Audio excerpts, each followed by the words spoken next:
As usual, I want to start with our working product vision, transforming higher education through the science of learning. That's what we're all pulling towards here. So we have a very AI focused agenda today. We're going to talk about some principles for artificial intelligence in Torus. I'm going to go over like what AI capabilities does Torus have right now, what's on the roadmap, and then I want to engage with everyone in a discussion about our AI strategy for Torus. So I'm going to aim to have, kind of the part where I'm talking at you be kind of the first half or maybe a little less than half of the meeting.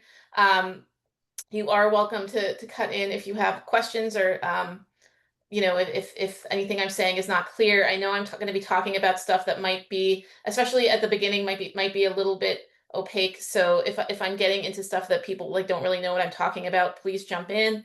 And then I want to open it up so that we can have more of a discussion.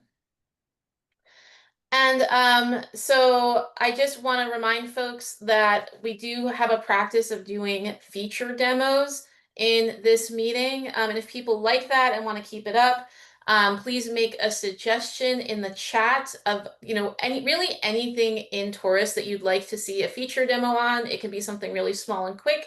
It can be something big and major. If you see that someone else has made a suggestion, and you like it, then please one up it or echo that, because if there are multiple suggestions, I'm going to go with whatever is the most popular one. You can do this at any time throughout, and I will remind you again towards the end to do this, but now would be a great time to suggest what you think could be a good feature demo for us to do. All right, so before I really get into the topics I outlined in the agenda, I just want to kind of level set on what do I mean. I say we, but what do I mean in this first presentation when I'm talking about AI?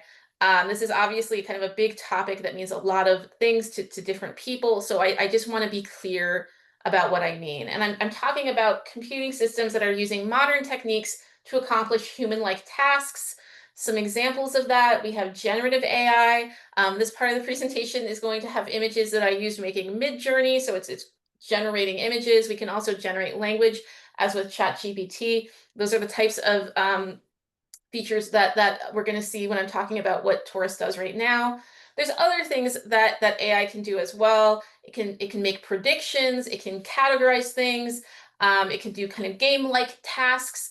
It can do a lot more than this. Obviously, this is just kind of giving an idea, but these are the types of things that generally, we're talking about here in this presentation. And also, like, what could AI in Torus do? This is another one that I can't possibly say like everything, but just kind of highlighting some of the possible ideas of like what potentially could Torus do with AI. Drawing student attention to areas where they need more practice, providing feedback to students or instructors on qualitative assignments, let's say like essays or if they're translating something, helping authors or instructors to find activities or content that could supplement their instructional materials, helping them find errors is one that I've heard from, because of course, both human beings and computers make mistakes when they're making content. Helping authors find topics or learning objectives that need more content. So this is just, kind of a taste of the types of things. And really broadly, we're thinking like what are human beings doing that in these systems that are really repetitive? Those are maybe the kinds of things that an AI might be good at. All right, so I want to get into principles for artificial intelligence. The first couple slides are really just more general, not necessarily Torus specific. And I have stolen them from a presentation that Jess Fortunato, our wonderful UX designer, did. She had gotten some of those ideas from the recent UX DX conference, where she had focused on some sessions and interactions that had to do with the UX of AI. So we've really been, kind of thinking about those things as we're forming our practice around like, how do we want to do AI in Torus? So I want to give credit there. So first of all, just some guiding principles. Oh, you know what? Before I jump into this, I always mean to say this. Jess, if you can you keep an eye on the chat? So because I never see when people say something in the chat. So if someone's asking a question or something that I should be aware of, can you keep an eye on that? Yes. Thank you very much. All right. Guiding principles for AI design, starting with the user's needs. So, that means we don't want to just have AI for the sake of AI or what would be cool. We want to really focus on what is going to serve our users. We want to be really clear um, with our users about how we're using AI. So, I mean, right now, I think it's pretty obvious with the features. I mean, we're using like a chatbot, for instance, and they realize that it's an AI assistant, but there's a lot of ways you could use AI where it's just not very clear that's what's happening. So we want to be very clear about that. We want to keep users in control so that they are only interacting with AI when and in a way that they want. We want to build trust with them over time so that we're basically just not shoving AI at them I mean, that kind of also connects to that idea of control. We want to balance predictability with discovery. So we want to help them to maybe discover some capabilities that they can use AI for. But we don't want to be throwing things at them so much that they don't really understand what's happening. Clearly communicate confidence levels. I think that's important, like not just how this AI can help them, but like what aren't we as confident in? Setting expectations. And our last one makes me smile, avoiding over-reliance on chatbots. The reason that makes me smile is that, so as you'll see right now, the AI that we're using in Torus is very chatbot focused. And I think the reason for that is that it is kind of low hanging fruit as we're trying to kind of dip our toe and figure out how some of these interactions work. It is an easier and more a very apparent, again, going back to that concept of transparency, and kind of easier way to venture into this. But definitely over time, that's not really the way that we want. I think it can very quickly get to be, too much chatbot, and there's a lot of people who don't like chatbots. So that's something that we'll keep in mind as well. Best practices as we're considering AI features, soft launch. I mean, that's actually what we've done. The two features that we're talking about right now are both soft launched. They're features that have to be that a limited number of our users are using and that have to be enabled by an admin. Um, Evaluating the model in context. So really looking at what is it doing, and how well is it actually serving folks who are using it in real life. Designed for human oversight. So again, that concept of confidence and giving users control. Instrument continuous learning loops, so getting feedback from about how the AI is doing and how can we potentially help users to help us with that and give us feedback. Monitoring what's happening in production, and documenting limitations transparently. And I think just in general, making sure that there's documentation so people understand what's going on. Something that really struck me when Jess first presented these best practices to me, pardon, is there's actually some places here that really overlap with what I think we're trying to do with Torus in general.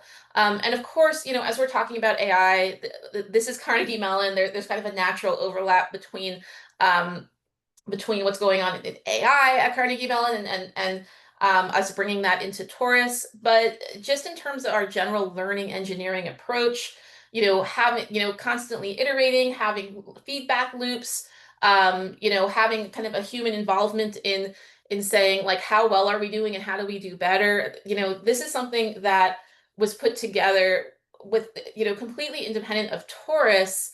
But this general approach, I think, just really melds well with how we're trying to make learning better, and we're trying to engineer, better experiences for our learners. So I think that to me speaks of some opportunities for us to really use AI in a powerful way. And then I added this last one just because we have some specific concerns with Torus, it's not specific concerns and opportunities, I would say, given the fact that it's not necessarily the case that we're just creating an AI feature and putting it out there for our end users to use. The nature of Torus, where we have authors and instructors really interacting with what is that content that's going to be delivered to students, is such that our AI features can either allow or in some cases require authors or even potentially at some point instructors to be involved. And I'm going to talk about that a little bit when I talk about what our current features are. But we really want to make sure that we're doing this in a way that's empowering to our users. So building and maintaining documentation around best practices, being transparent about, as we're putting features out there, how is that intended to be used? Because they can, then be presented in a course. I would say, as an example, if you're really counting for your course content on the chatbot acting in a very specific way, even just looking at our current features and giving specific information, that's not really how generative AI works. You can't guarantee that it's going to give a certain answer. So, assuming that a student's going to get a certain answer and kind of building that into your course is maybe not a good idea. So we want to be transparent around how do we intend, different AI features to be used, and really listening to our user community to understand pain points and opportunities. Okay, so I want to go over our current Torus AI capabilities. As I mentioned, there's two things I'm going to talk about. I'm going to talk about our dot chatbot, and I'm going to talk about our activation points feature. Both of these currently have to be enabled by an admin, so they are in a soft launch state. If anyone who's in this meeting is interested in using these features or trying them out, then certainly reach out. We're not trying to to keep it from people. We just want to make sure that that we're launching it in a thoughtful way. So do reach out if you're interested in using it. And these are features that in some iteration are going to become more general use features down the line.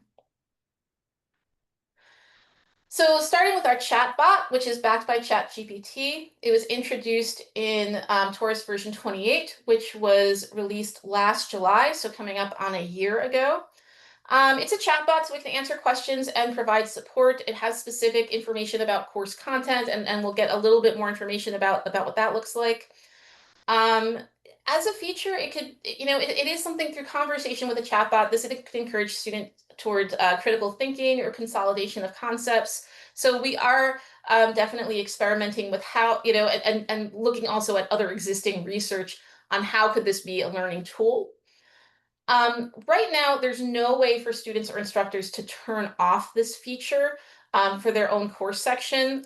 Students don't have to interact with the chatbot, so it's always there, but they can't make it go away. It's in kind of a minimized state in the corner of the screen, and instructors can't turn it off themselves, but an admin, it is something that's turned on or off at the section level. So if an instructor doesn't want that for their section, then an admin could turn it off for them. And one thing that we're going to look at is the prompt template. For this, that is basically what are the marching orders that we're giving the chatbot that we're giving .ai for this course section. We'll look at that in a minute. Like all conversational AI, Dot can give answers that are irrelevant, misleading, or even incorrect. Hopefully, if we have a good, a course that's set up well and a good prompt like that, that's going to be minimal, but that's always something that generative AI can do. So that's definitely something we should always be keeping in the back of our mind as students are interacting with this.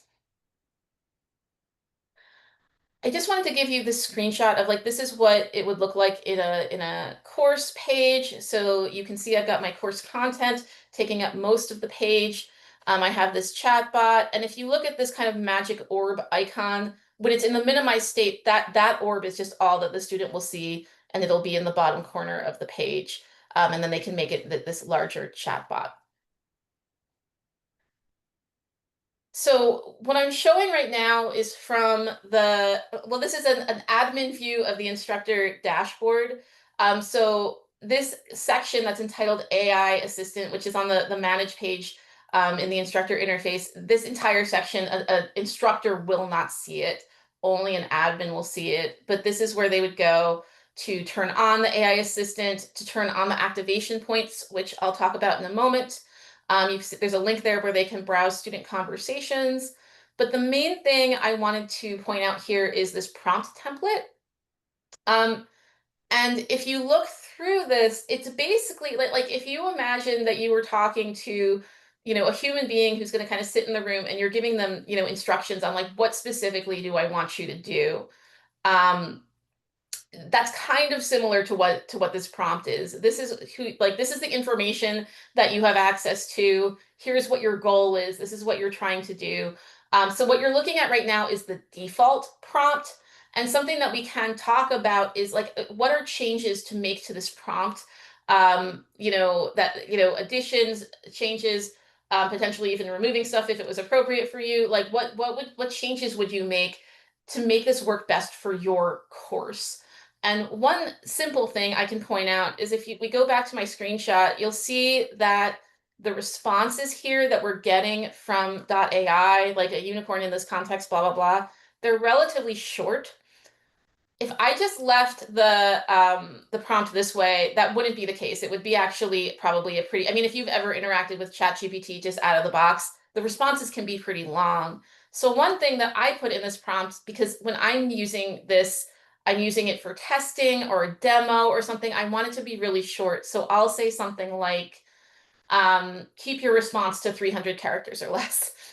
So, very short. Like for someone else's course, they might want to give other instructions on like focus on this content or don't talk about this topic or make your response longer or shorter or, from this perspective. Like there's a lot of things that you could tell or even, experiment with. Something that I do is I'll have this prompt up in as an admin in one browser, and then I'll go in a different one and be in the course as a student. And I actually just will make changes here and then interact then with the chatbot and see how it changes. Like you can kind of experiment with it and figure out like obviously the way it's interacting here, it is because it's AI. That's not the way it's always going to react, but you can start to get a sense of how is it going to interact with students? What might that look like? So that's all I had to say about .ai. I'm going to move on to activation points. This was introduced in Torus version 30 that was just released earlier this year. There is, as part of that release, there is a demo that it's in the feature demos on the OLI website, but I'll also include a link to that demo in the follow-up email to this meeting if people are interested in kind of figuring out the more details about how does activation points work. But the general idea is that authors can craft specific interactions for students to have with Dot related to a specific page, a paragraph, a question, or a group of content. And I'll show you a little bit of that in a moment. It's basically saying, we saw that general prompt for the entire course for any time a student's interacting with Dot in the course, but this is being able to have kind of a specific prompt having to do with a specific type of content. So if it's at the page level, then when the student navigates to that page, then Dot will just pop up and have an interaction. If it's at a question level, then it can be tied to like a specific correct answer or incorrect answer or other aspects, so that depending on how the student answers the question, then Dot will pop up and have something to say. And then for the paragraph and group ones, as we'll see in the next slide, there's actually a little icon that will the student can click to interact about maybe that specific place in the content. And again, right now, with this in a soft launch state, there's no way for students or instructors to turn this off. It can, again, be turned off at a section level by an admin. We're probably going to look at as a future iteration to just have this something that a student can either minimize or turn off entirely. Because if you're not really into interacting with AI, you can imagine it would get annoying that you just do different things in the course and the AI kind of pops up to talk with you. So the screenshot here on the left side of the screen is showing in the authoring interface one of the paragraph level activation points. So I have this content that's about openness to diversity and unicorn epistemology. And I have a prompt. If you look down here at the bottom, it says, ask the student to summarize the previous paragraphs and relate it to the general concept of unicorn. If I want to see what that looks like in the student interface, so you'll see right here when we're in that same part of the content about openness to diversity, there's a little AI icon. If the student clicks that, then Dot is going to pop up and say, hello, glad to see you progressing through the course. Could you summarize the previous paragraphs and explain how that relates to the concept of unicorn? So it's kind of an opportunity for them to have an interaction here with Dot. So that is everything that is a current capability of Torus. I'm now going to talk a little bit about what we have on the roadmap. So the main thing, if you look at the roadmap, that you're going to see is in Torus version 33. That is our release for the end of the first quarter of 2026. We have something called the Instructor Intelligent Dashboard. And I said sometime in fall 2025. It could be winter as well. Like this is still very early in the planning stages of, we want to have some kind of beta or early version of this. Whether that actually gets released into production or is available in some kind of parallel system for people to interact with, we still have to determine this, but there's going to be some kind of early version of this that we're going to be soft making available later this year. And the general intention here is to help instructors gain insights. So it's not going to be introducing any totally new information to the instructor dashboard, but it's basically going to be helping them to connect different pieces of information and maybe direct their attention in a way that it might need to go. And if it sounds like I'm being very vague, I am. It's because we're still in a pretty early stage of figuring out like, what is this feature? How exactly do we want it to work? We'll be updating that as time goes on and we kind of figure it out a little bit more. Elsewhere in our roadmap, so we do have a student analytics epic right currently scheduled for Torus version 34. That's our second quarter 2026 release. And I think that we're interested in kind of taking another iteration at our existing features and kind of taking a step into like what are the ways that students want, like how do they want to get information about how they're doing in the course? How are they interacting with the AI in a way that's helping them to learn? So whether and how that relates to our current AI, again, that's still in an early research stage, but now we're in a place where we have these features that are out. They're in production, and we can do research with students about, what are their pain points and what are the opportunities around this. And as far as authors, I mean, we have a lot of ideas about how different AI related features could help authors. We are talking about them for later in 2026, but right now our roadmap only goes through version 34. So that's everything that I was gonna like bark at you guys about AI. I do have an activity for us to do to kind of start a conversation and get some feedback on what you all, think about AI strategy. But does anyone have questions or comments or anything they want to talk about before I get to that?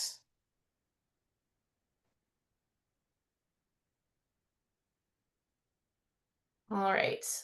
So I actually have a link here. I'm going to put it in the chat, and this is going to go to a Miro board that does have a password, and I'm going to give you the password here in the chat as well. So here is the link, and the password is passworld. Password is OOI Taurus. So if folks, I'm going to stop sharing my screen.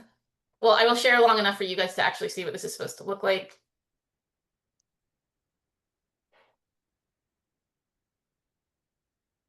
If my computer stops being very slow. Really? You're gonna make, okay, I'm gonna stop sharing. Hold up.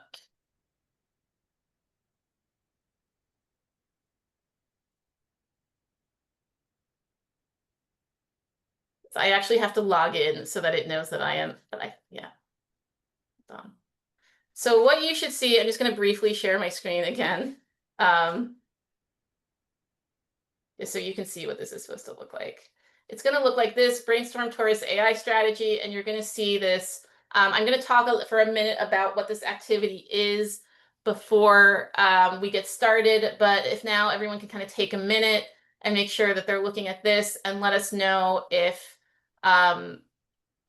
you aren't able to get to see this activity, then let's do that for a moment. Share.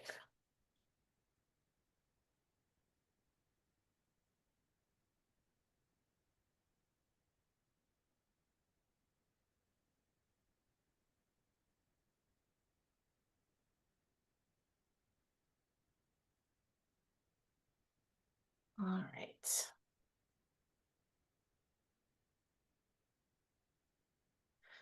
Okay, has anyone had difficulty getting in? Are folks able to see this?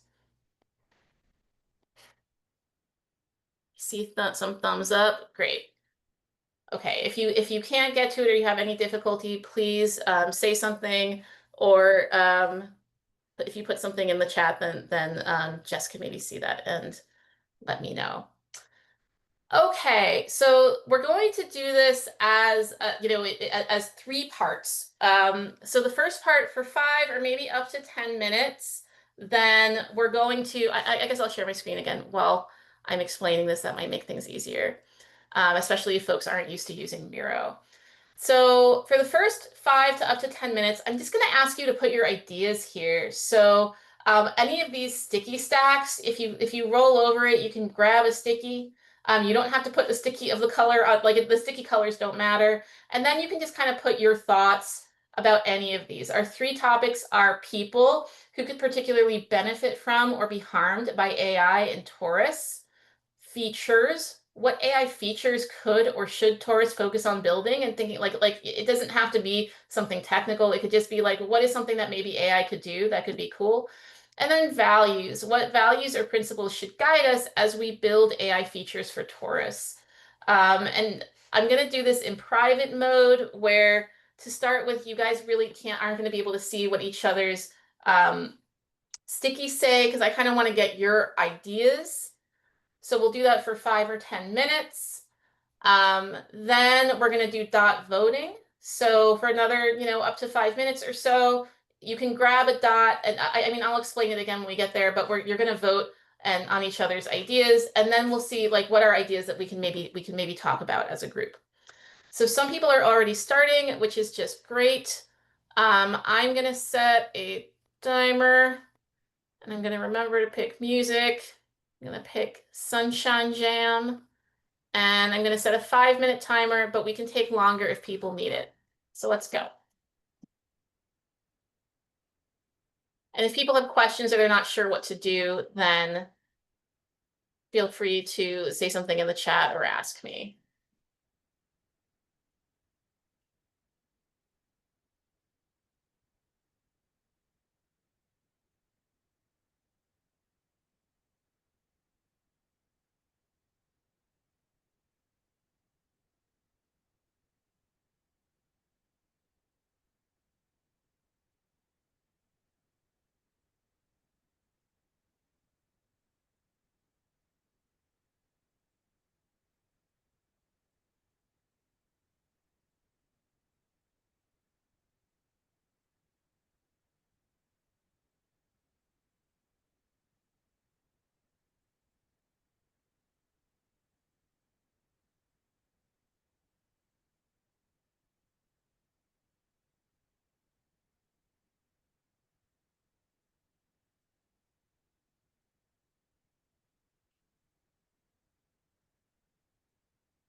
Hey, Amanda, I came in late. Would you mind putting the link in the chat again, please? Thanks.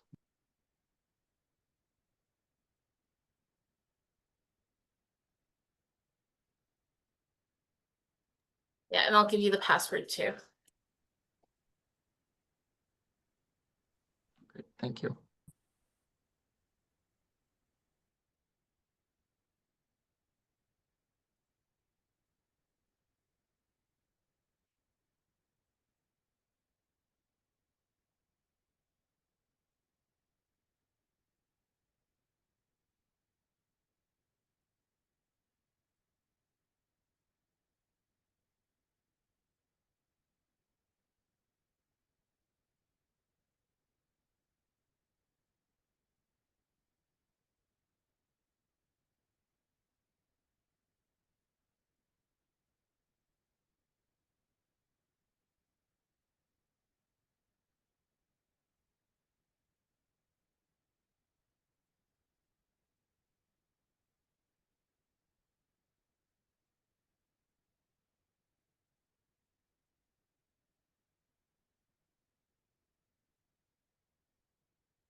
Okay, so we're in the last 30 seconds. If people need more time, we can definitely take more time. Though I'm seeing some people making some more.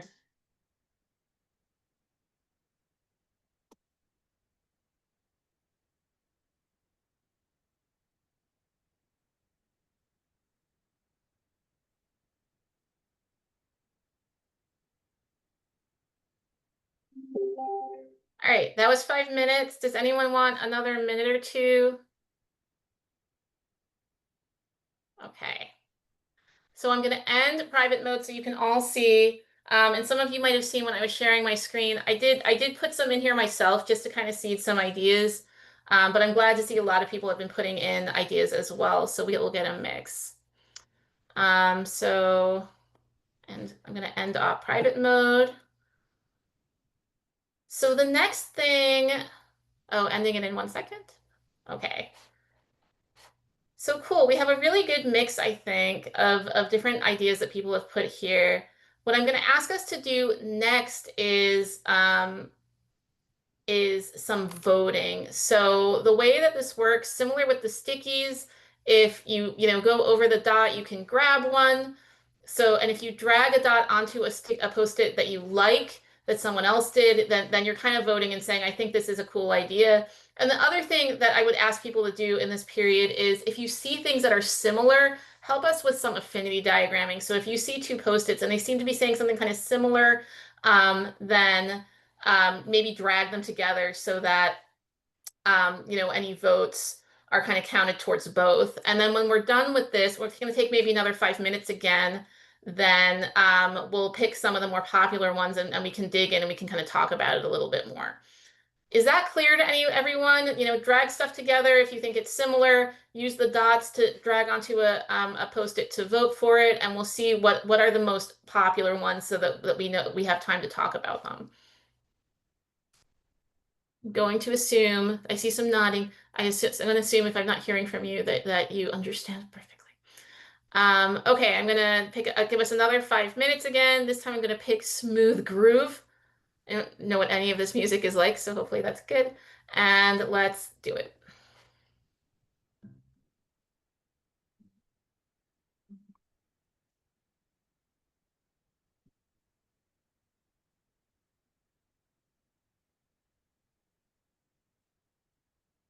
Starting to read some of these, and I love some of these post-its.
Not seeing a lot of movement. We could end this early if people are mostly done, but if you're not done, you can speak up or you can just start grabbing dots and I'll know that you're not.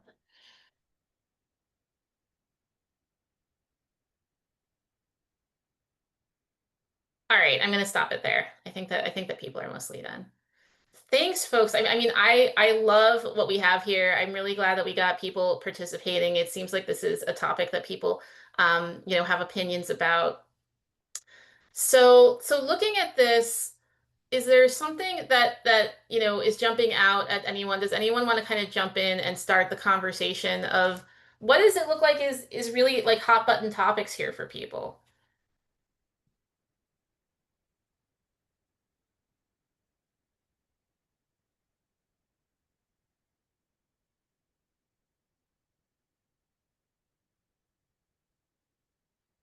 I'm doing the student thing or the teacher thing where I'm gonna be quiet and hope that someone speaks up. All right. I will pick one. I'm just kind of looking at how things are clustered and how things have dots on them. Um, and one thing I'm seeing is encouraging students to talk through problems. I see three different post-its for that, and then also three dots. Um, So who has an opinion about that? Like how could this be useful as an AI tool? Like how does somebody envision this as a feature?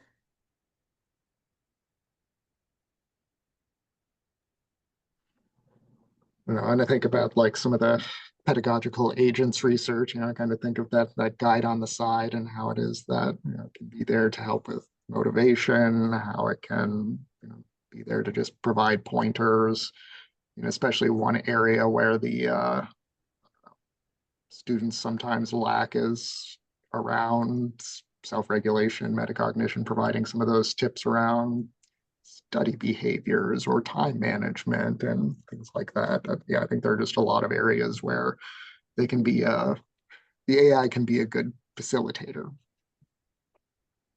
I love that. When I was working in UX research at Pitt, then that was a lot of the stuff I was focusing on. It was about I mean, we were working more with like robots and actually as opposed to something that was online. But the whole idea was kind of um getting students to like connect with and actually converse with these robots for a lot of the reasons that you were just talking about. And I think it can be such a powerful tool. So I love that being something that we could explore. Does anyone have, I mean, since the several people thought this was an interesting topic, does anyone have something to add?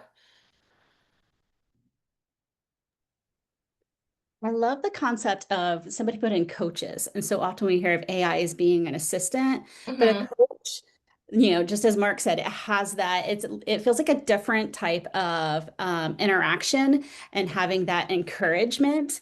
It makes me think of I'm a student and I'm learning, and if AI is looking at the different types of activities that I engage with where I'm successful and then the types of activities where I'm not, maybe as a coach, it can recommend the activities that will help me in my learning. So just that little bit of the aspect is different and I like that.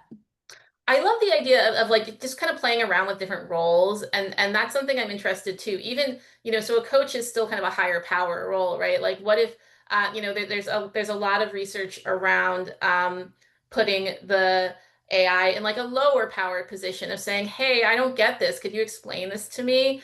I'm not sure about this. How do we talk about it?" And actually getting them to kind of articulate that. I think that that's a really interesting area to play around with. Um, I was talking to an instructor the other day, and they're like, I'm an accountant. I was never taught anything about instructional design or good mhm. teaching. It's like, so I Yeah. use these resources that are available to me to help me figure that out. Absolutely. Absolutely. So another place where I see a bunch of stuff gathering together is the idea of course creation or course material creation, making similar sets of questions. I see assistants writing assessment questions or creating variations of an existing question. So that's really the same thing. Um, Populating answer choices. And then we have a lot of votes around that. Does anyone who either voted for that or contributed one of those post-its, do you want to talk a little bit about how that might work? I wrote one of those. I could kind Mm. of start the Yeah. discussion. Um, I was thinking about how I had mentioned before, and I'm not sure if it was in the slides, like using AI in more of like a passive way instead of like seeking it out. And I Mhm. think that maybe creating like answer choices or something like that could be an area for that, kind of how like Grammarly will subtly, suggest different things in context to what you're writing. Maybe Mhm. taking something that's a little more of a competitive, or not competitive, what's it called? Repetitive. There we go. Task, and making it a little easier.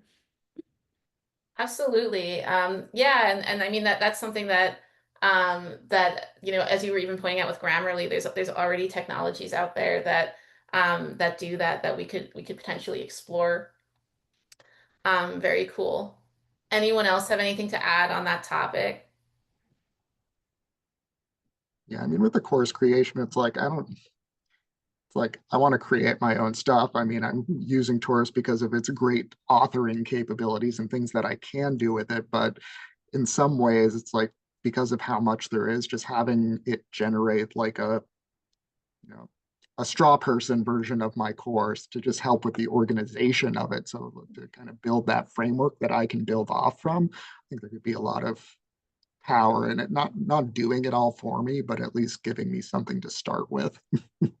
Yeah, and I mean, so right now, Torus has features where it might say, "Hey, you have this learning objective, and you don't really have enough questions around that. You need to add more questions." And I mean, so having something that maybe can help you with that variety, it is something that I think, generative AI could be quite good at. I mean, I would still definitely want like a human to be supervising that, but and checking, but in terms of coming up with a bunch of different variations. And those are all things that maybe one variation of that question just doesn't connect with a student. But, if they're getting kind of multiple versions of it, then all of a sudden it clicks. So that's something that could be potentially really helping authors, but also really helping students as well. I love that. Even with that learning objectives example, it's like a lot of people don't know how to write good learning objectives. Like just having a good set of learning objectives laid out would be super helpful.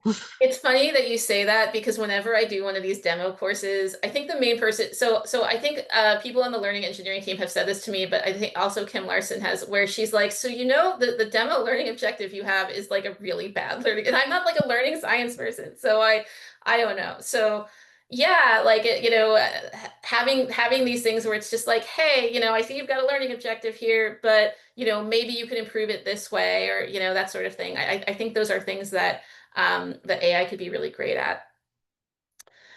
I want to move on. So we have some really great feature ideas here. I want to look at there's a lot of votes around values as well. The one that I'm seeing the most votes for is just transparency and state that the AI isn't in confidence. So this just generally seems to be kind of a general idea of helping people to understand um, what is this and how does it work, and what should I expect and what shouldn't I expect. I mean, this is something even with the limited AI features that we have already, just having a general understanding of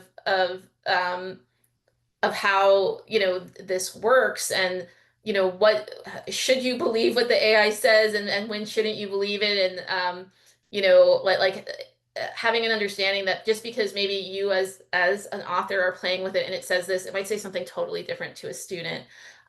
So I think that having that, like do people have any thoughts about what would be helpful? Would it be documentation? Would it be something that's actually on the screen? Like how do people think that kind of transparency would be best conveyed? Should it be interactive? You can ask questions, that sort of thing. Any thoughts? And for a lot of the transparency stuff, it's like at that moment in time, I might not care about it, but like I want to come back to it or something Mhm. and actually see it. So having some kind of a log available somewhere of those interactions, of the sources that it was using to come to those decisions. Um, how, I mean, how confident it actually was in some of those answers. Like I don't Yeah, want maybe having something where you can dig in to it, be like, oh, you're saying this, like, why do you think this? Where, yeah, that sort of thing. I mean, something else that I've seen that I think kind of helps with this as well, and also helps with feedback is maybe a feature where the AI, like if for a chatbot, for instance, it says something and you as the user get to be like, oh, I agree with that, or I don't agree with that, or you can actually provide feedback so that not only is helping us as the makers of the software figure out, oh, like here we're seeing this, and we're getting a lot of places where users think that this is inaccurate, but it's also kind of a reminder in your head. It's serving a double purpose where it's like, oh, thing could say something that's wrong. I'm allowed to disagree with this. I think that features like that can be really helpful. Um, all right. I see a lot of votes also around human-centered, starting with, oh, we're getting new ones. I like it. Scaffolded. Now I want to know, whoever put scaffolded, what does that mean? I mean, I know what scaffolded means, but like yeah. in this context, what do you mean? I mean, a lot of the AI chat, like chat interactions are just free form. Hmm. So actually, I mean, kind of similar to like what you're doing with Dot right now, like making it more purpose built as to what that interaction is. But what if there are instances where, I don't want them to just be able to ask anything? What if I just, want to have them have a set of options or something instead, that it isn't just free form all the time? If it's a student that's new to the subject, maybe they need more structure. It's kind of like, how do you apply zone of proximal development to that AI? That's interesting. What that's making me think, I don't know if this is the kind of thing that you were thinking of, Mark, but I've seen versions of AI where you can, of even just a chatbot, where there can be like suggested questions where you could click, instead of having to just type, you could be like, I want to ask this question, and like it pops it in there. Is that the kind of thing that you're talking about? Yeah, and that could be, yeah, that's one Yeah, way. Yeah. cool. Um, Great, I love that. Okay, human-centered. Start with a problem, determine how different forms of AI could solve it.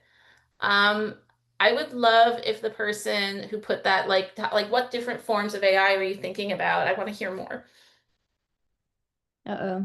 That I was knew it was you, Jess. I knew it. I love um that was just me, coming back to my theme of it. saying, well, someone put in here like service of learners over novelty. So basically same thing, just starting with a problem and then exploring, yeah, are we going to use generative AI? Are we going to use something else? Like, and then also exploring other solutions as well. So that's just what I was saying there.